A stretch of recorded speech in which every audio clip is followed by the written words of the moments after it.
Perkenalkan, saya Dr. Miranti Dwi Hartanti, Magister Biomedik. Saya merupakan seorang dosen di program studi kedokteran, Fakultas Kedokteran Universitas Muhammadiyah Palembang. Pada kesempatan kali ini, saya akan memaparkan mata kuliah yang saya ampuh pada program studi kedokteran, yaitu Blok 11 Gangguan Sistem Respirasi, dengan judul kuliah Farmakoterapi Infeksi pada Sistem Respirasi. Mata kuliah ini merupakan salah satu mata kuliah wajib di program studi kedokteran dengan bobot 6 SKS pada semester genap. Diharapkan mata kuliah ini dapat memberikan kemampuan kepada mahasiswa sehingga dapat menjelaskan konsep teoritis terkait tata laksana farmakoterapi infeksi pada gangguan sistem respirasi sesuai dengan teori yang baik dan benar, sehingga dapat digunakan pada mata kuliah selanjutnya. Adapun capaian pembelajaran mata kuliah ini adalah mahasiswa diharapkan mampu menunjukkan sikap profesional serta mampu mengaplikasikan prinsip-prinsip ilmu biomedik, ilmu humaniora, ilmu kedokteran klinik, ilmu kesehatan masyarakat atau kedokteran pencegahan, kedokteran komunitas, dan ilmu kedokteran keluarga dalam merencanakan upaya pengelolaan masalah kesehatan, termasuk menguasai cara penegakan diagnosis dan diagnosis banding, menetapkan pemilihan alternatif strategi tata laksana, menerapkan prinsip penulisan resep, konsultasi dan rujukan yang mengutamakan prinsip keselamatan pasien dalam simulasi masalah kesehatan pada gangguan sistem respirasi, sesuai dengan etika dan nilai-nilai al-Islam kemuhammadiyahan, sehingga memiliki perilaku profesional sebagai mahasiswa kedokteran. Dalam melaksanakan tridharma perguruan tinggi, yang merupakan kewajiban saya sebagai seorang dosen, diantaranya pada bidang pengajaran. Pada bidang ini, saya menerapkan sistem pengajaran yang mengacu pada delivery, interaction, dan assessment. Pada aspek delivery, kegiatan kuliah ini dilakukan dalam kuliah kelas besar dengan menggunakan media pembelajaran di PowerPoint, video pembelajaran, dan Learning Management System atau LMS. Sebagai referensi pembelajaran, berupa buku teks ajar farmakologi dasar dan klinis Katsung, serta Lippencode Illustrated Reviews, farmakologi. Selain itu, jurnal yang berhubungan dengan tata laksana farmakologi infeksi pada sistem respirasi. Selanjutnya, aspek interaction. Interaction merupakan proses interaksi yang terjalin antara dosen dan mahasiswa untuk mencapai capaian pembelajaran. Adapun sistem interaction yang saya lakukan adalah dengan menerapkan konsep student-centered learning, di mana mahasiswa sebagai pusat pembelajaran. Peserta didik akan belajar lebih aktif dan kreatif. Ada 3 metode yang saya lakukan. Di antaranya, pertama, memaparkan materi di dalam kelas dan menyisipkan pertanyaan kepada mahasiswa, serta meminta pendapat kepada mahasiswa. Kedua, saya memberikan kuis di dalam kelas yang dapat diakses oleh mahasiswa melalui LMS. Ketiga, dengan menerapkan self-directed learning, di mana memberikan tugas belajar bagi mahasiswa seperti tugas membaca dan membuat ringkasan secara mandiri. Adapun platform yang saya gunakan adalah LMS, di mana menu LMS tersebut mahasiswa dapat mengisi presensi, mengunduh materi pembelajaran, mengerjakan kuis, dan lain sebagainya. Kemudian yang terakhir yaitu aspek assessment. Aspek assessment ini merupakan suatu proses penilaian untuk mengukur kemampuan mahasiswa secara objektif dalam menerima materi pembelajaran yang telah diberikan. Adapun indikator penilaian yang saya gunakan diantaranya kehadiran mahasiswa sebagai syarat untuk mengikuti ujian multiple choice questions MCQ akhir blok, small group discussion dalam diskusi problem-based learning, serta ujian kasus atau objective student oral case analysis. Hasil asesmen yang saya lakukan dengan harapan mahasiswa dapat mengetahui proses penilaian yang transparan dan objektif. Demikian proses yang saya lakukan dalam pembelajaran mata kuliah farmakoterapi infeksi pada sistem respirasi. Selanjutnya, saya akan menampilkan proses perkuliahan yang saya lakukan. Selamat menyaksikan. Bismillahirrahmanirrahim. Assalamualaikum warahmatullahi wabarakatuh. Alhamdulillahirrahmanirrahim. Assalatu wassalamu ala asrofil anbiya'i wal mursalin wa ala alihi wa sahbihi ajma'in amma ba'du. Baik, hari ini kita akan membahas kuliah tentang farmakoterapi infeksi pada sistem respirasi. Mungkin saya kemarin di blog 7 ya, ketemu kalian ya. Nah, jadi kita ketemu lagi di blog 11. Tadi setelah saya absen, jadi tolong tetap tepat waktu ya. Jadi tadi satu lagi ya, belum hadir. Oke, kita mulai kuliah kita pada pagi hari ini. Jadi terkait farmakoterapi infeksi, silakan dihafalkan, silakan dipahami terkait visi dan misi FKUM Palembang. Kemudian kita mulai dengan sasaran pembelajaran. Jadi hari ini topiknya semuanya tentang farmakoterapi. Kalian sudah tutor ya kemarin ya? Oke, tentang apa? Penyakit dalam, THT. Oke, jadi hari ini sasaran pembelajaran kita ada 4. Jadi yang pertama, setidaknya kalian sudah bisa menjelaskan apa saja golongan obat antibiotik. Itu yang pertama. Kemudian yang kedua, bagaimana kita menentukan pilihan obat antibiotik yang sekian banyak itu untuk penyakit pada sistem respirasi. Kemudian yang ketiga, nah di sistem respirasi juga ada namanya obat anti Mycobacterium. Nah, apa itu nanti kita bahas. Kemudian dan yang terakhir itu terkait antivirus. Jadi yang antivirus ini yang sekarang sedang sangat berkembang ya, karena sudah sangat maju untuk pilihan obatnya. Kalian sudah bisa akses PPT saya di learning? Sudah.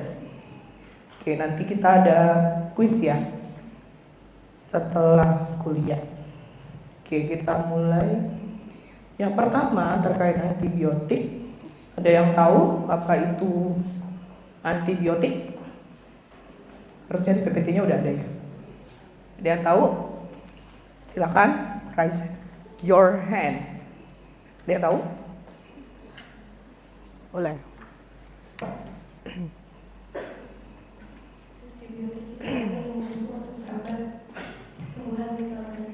Ya.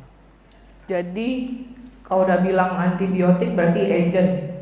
Nah, agentnya kalau kalian lihat di sini bagaimana dia bertarung melawan bakteri. Nah, yang perlu kalian ingat adalah antibiotik hanya untuk bakteri. Situ ada penisilin sama golongan cephalosporin. Nah, yang terakhir golongan fluoroquinolone, golongan quinolone. Nah, sekarang mekanisme kerjanya seperti apa? Secara garis besar, kalau untuk golongan beta lactam tadi penisilin sama apa? Cephalosporin. Fungsinya dia menghambat sintesis dinding sel. Jadi perbanyakan dinding sel, perbaruan dinding sel dari bakterinya. Ingat ya, menghambat. Nah, kalau golongan fluoroquinolone dia lebih ke menghambat sintesis DNA-nya. DNA-nya di mana? Di girase atau topoisomerase. Ya, jadi pada saat di dalam selnya. Tuh, dengan peran kalau ase-ase ini apa? Kalau ada ase-ase, enzim betul, enzim. Ya, jadi peran ada enzim di situ. Nah, untuk farmakokinetiknya kalau secara umum kemarin saya bilang ada berapa? Ada 4. Apa aja? Absorpsi, distribusi, metabolisme, dan eliminasi atau ekskresi. Nah, untuk absorpsi di dua golongan besar antibiotik yang kita bahas di sistem respirasi, ada yang pemberiannya secara oral dan ada pemberiannya secara intravena. Bedanya apa? Kalau oral dia akan di metabolisme di mana? Di hepar, di hati. Itu jalur yang mana kalau kemarin? Yang first pass atau yang bypass? First pass metabolism, itu yang metabolismenya di hepar. Kalau yang bypass, kalau kemarin saya bilang, dia langsung ke target organnya. Itulah yang pemberiannya intravena, kemudian sublingual gitu ya. Nah, kalau untuk golongan quinolon, terpentingnya adalah bioavailabilitasnya. Itu biasanya banyak di rumah sakit. Tapi kalau golongan keempat, yang cefepime ada ya di situ cefepime, dia belum terlalu banyak. Di Indonesia juga kayaknya belum terlalu familiar. Ya, nah yang saya perlu tahu apa ya dok kalau beta lactamnya? Yang ini, yang generasi ketiga, yang paling sering digunakan adalah ceftriaxone, ya, ceftriaxone. Nah, sama semua beta lactam itu rata-rata SID membunuh. Cuman bedanya, kalau penisilin tadi menghambat sintesis dinding sel ya. Nah, kalau si cephalosporin, dia kan tadi berikatan sama penicillin binding protein. Nah, setelah dia berikatan, kemudian dia segera menghancurkan, disrupsi dari sel dindingnya hancur juga, gitu. Ya, sentral dogma. Mulai dari mana sentral dogma? Kan kemarin belajar di blok 2 ya. Blok 2 sama blok 6 kayaknya masih disinggung. Urutan sentral dogma mulai dari apa? Trans apa dulu? Transkripsi, translasi, apa lagi? Ada replikasi, apa lagi? Apa lagi? Nah, kalau transkripsi berarti masih di mana prosesnya? Transkrip. Berarti dia masih buat salinan. Nah, salinan itu dibuat masih di mana? Di nukleus, betul. Di nukleus. Kalau translasi udah di mana dia? Translate, menerjemahkan. Berarti dia sudah keluar. Siapa yang bawanya? RNA, messenger RNA. Kan di dalam nukleus kita, kalau DNA kan double helix. Yang keluar dua-duanya apa satu? Satu. Itulah yang ditranslatekan. Oke. Nah, jadi si foloquinolon, kalau tadi beta lactam ngancurin dinding sel, jadi pas dia berikatan, dinding selnya langsung dihancurin, mati dong. Kalau ini enggak, dia masuk ke nukleusnya. Setelah masuk di nukleus, kerjanya yang dihambat, gitu. Jadi bakteri ini mati enggak? Enggak. Dia hanya apa? Dorman. Tahu dorman artinya apa? Tidur. Kitasnya bagus kok untuk golongan fluoroquinolon.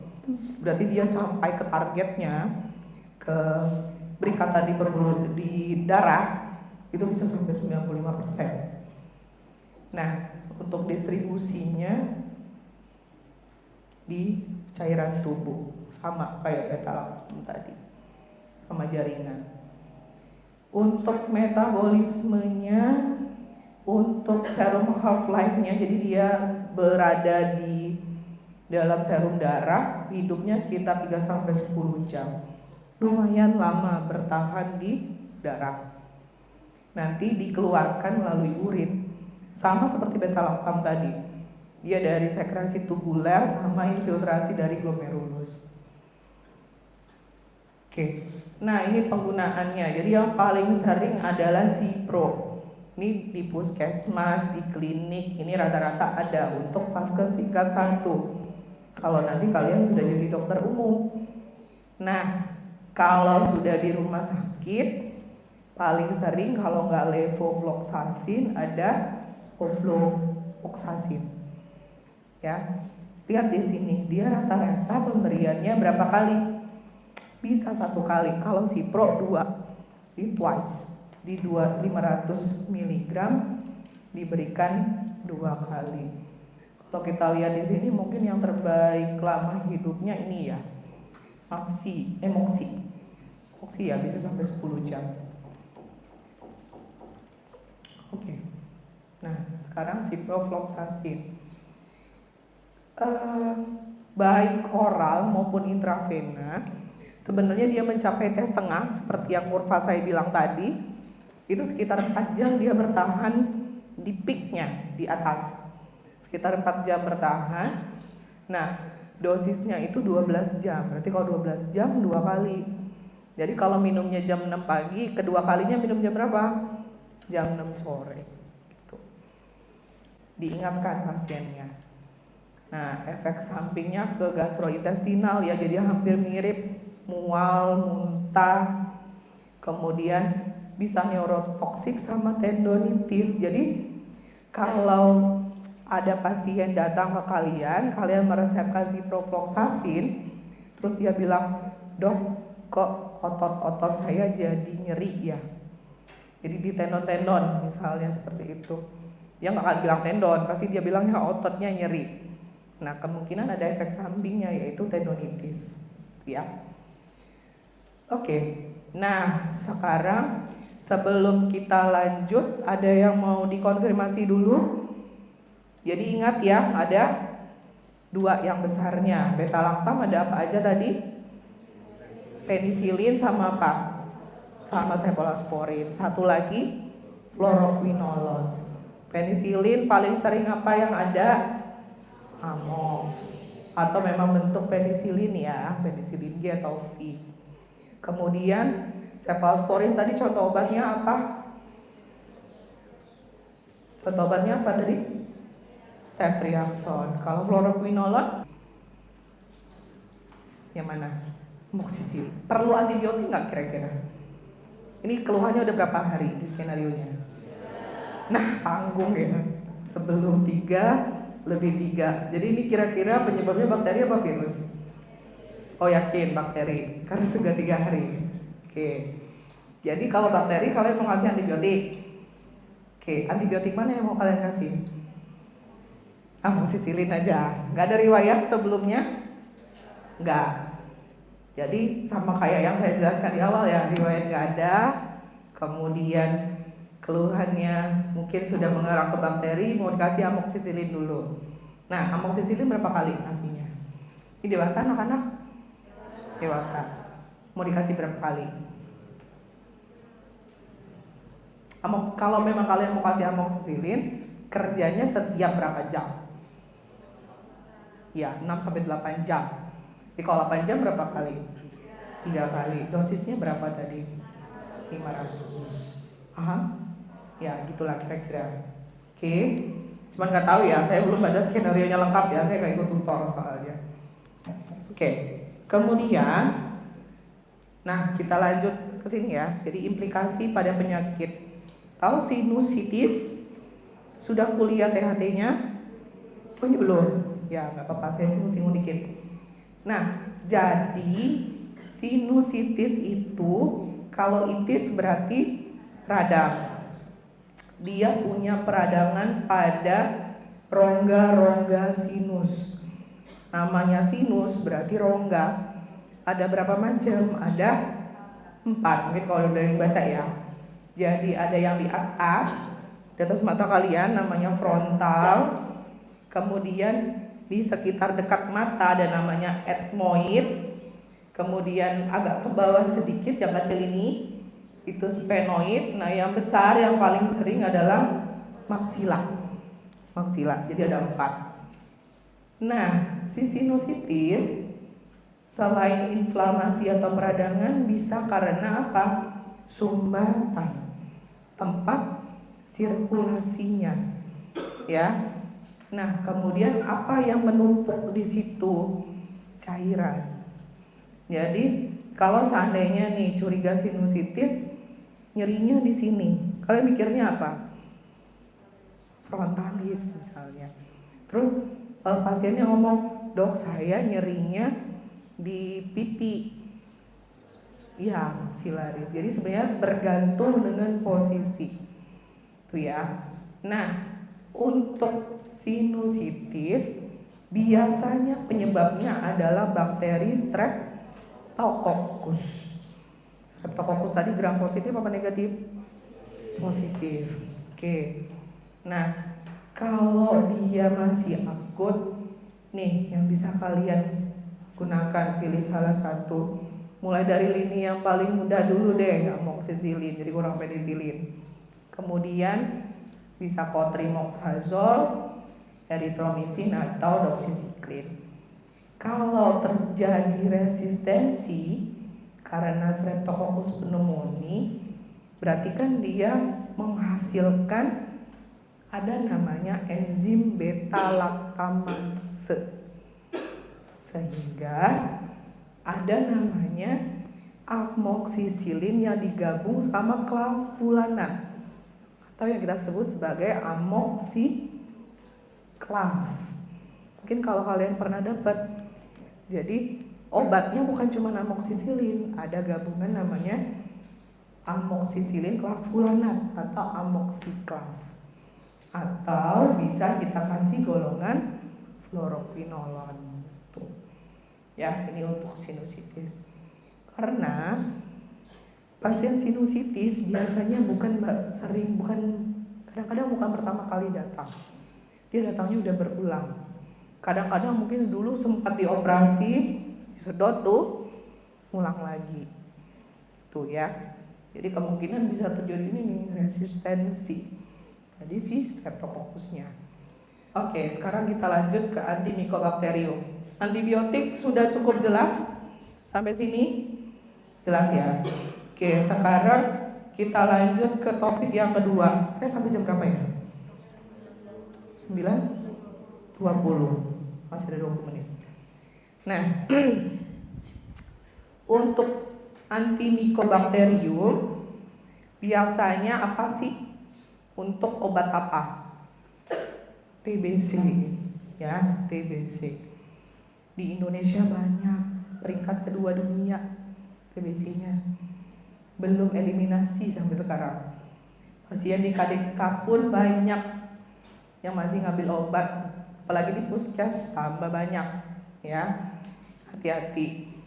Nah, antimycobacterium di Indonesia itu ada namanya OAT atau obat anti tuberkulosis. Nah, obat anti tuberkulosis yang ada sekarang bukan kayak zaman saya koas dulu 2011, 2010. OAT sekarang dia sudah dalam bentuk kombipak. Jadi dia fixed dose combination atau FDC. Jadi pasiennya nggak perlu minum 4 obat. Jadi cukup minum 1 yang isinya ada 4. Namanya RHZE. Ya, apa itu RHZE? Rifampicin, isoniazid, ethambutol, sama apa satu lagi?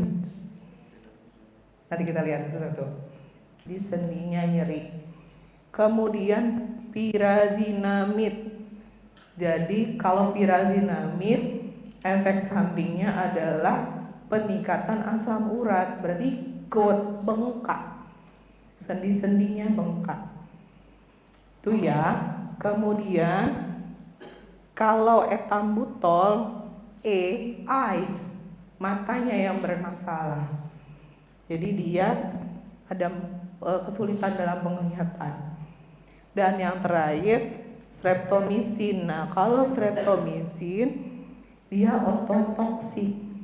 Jadi bisa kehilangan pendengaran. Itu efek samping terbesar dari siripes ini yang wajib kalian ingat. Ya, efek samping yang lain banyak, tapi yang paling sering ini. Oke? Nah, kita lanjut. Rifampicin kerjanya adalah menghambat proses transkripsi dari RNA. Yang terakhir antivirus. Nah, untuk antivirus yang berkembang sekarang, kalian kalau obat antivirus yang kalian tahu apa? Asiklovir tahu? Kalian pernah cacar minum asiklovir, nah itu antivirus. Tapi kalau untuk sistem respirasi, mungkin ini just to know ya, karena antivirus yang berkembang untuk sistem respirasi itu dia lebih dalam bentuk obat imunoterapi. Jadi ya targetnya sudah antigen antibody. Jadi bentuknya antibody terapi biasanya gitu. Ada 4 berarti siapa waktu saya ya. Nah, influenza yang saya bilang tadi bahwa influenza yang self-limiting disease itu sudah sulit sekali. Nah, yang familiar adalah 2 tipe ini, A dan B. Bedanya apa? Biasanya kalau yang tipe A itu dari hewan, contohnya dari B2 atau avian influenza dari burung, misalnya gitu, yang menularkan ke manusia. Tapi kalau yang tipe B biasanya dia nggak terlalu banyak ya di apa namanya seasonal lah, dia nggak sebanyak yang tipe A. Kalau yang tipe A banyak. Preventif namanya palivizumab, susah ya. Ya, jadi ini palivizumab itu dia antibodi monoklonal. Itu yang saya bilang tadi, obat-obat sekarang dia udah monoklonal gitu. Jadi mencegah fusi virus. Jadi virusnya supaya dia nggak memperbanyak diri ya. Jadi ini bukan lebih ke terapi, tapi lebih ke profilaksis, terutama bayi-bayi punya resiko tinggi. Nah, kalau palivizumab rutanya kita kasih intravena, distribusinya sistemik, kita metabolismenya 20 hari. Sama kan profilaksisnya. Itu gunanya profilaksis supaya dia bertahan lama di dalam tubuh, ekskresinya berupa katabolisme protein. Nah, terakhir COVID-19. Ya, walaupun masih ada entah dari kemana gitu ya. Cuma antivirusnya yang dikembangkan adalah remdesivir. Jadi dia produk dari nukleotida adenosid. Jadi yang dihambatnya di sini dia menghambat replikasi. Beda ya. Replikasi RNA-nya yang dihambat. Replikasi kan yang pengulangan ya. Nah, itu yang dihambat. Kalau untuk remdesivir. Kemudian rutenya IV, gak ada yang oral, luas, metabolitnya 20-25 jam, dan ekspresinya di ginjal. Oke, selesai. Kayaknya waktu saya udah habis ya. Ada pertanyaan dulu? Cukup jelas? Ya, nanti silakan kalian kerjakan kuis.